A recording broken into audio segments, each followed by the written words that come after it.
Nawr, ni gyd yn tueddu cwmpo mas gyda'n teulu bob nawr a gwleth. Ond fel arfer, ni'n symud ymlaen, maddau iddynt a na ni. Ond nid dyna beth digwyddodd yma yng Nghastell Nanhyfer. Roedd cwmpo mas y teulu yma yn chwedleio.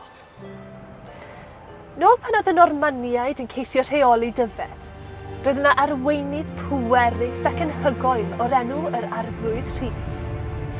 Roedd y gwledyddwr clyfar iawn. Gwnaeth ei dod cytundeb gyda brenin Lloegr, Henry ar y pryd. Ac roedd heddwch yn ne Cymru.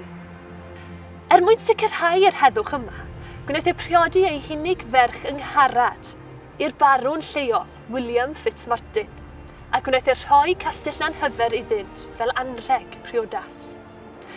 Bydd y cwpl ifanc yn byw yma'n hapus am sbel. Ond, pan gwnaeth brenin Henry Lloegr marw, penderfynodd yr Arglwydd Rhys i gwrthryfela yn erbyn y coron, ac o dan cyngor ei fab Gruffydd, gwnaeth ei ymosod ar y Castell Nanhyfer, gan traflu allan yng Ngharad a William, a rhoi Gruffydd yn ei lle. Ond oedd hi ddim yn rhy hir nes bod Gruffydd a'i dad wedi cwmpo mas, felly gwnaeth yr Arglwydd Rhys taflu Gruffydd allan a rhoi ei fab arall, Maelgwyn, yn ei lle.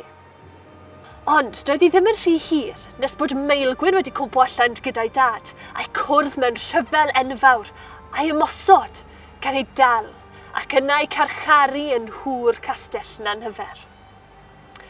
Ond roedd gan Rhys mab arall, Hywel, a gwnaeth penderfynu i achub ei dad.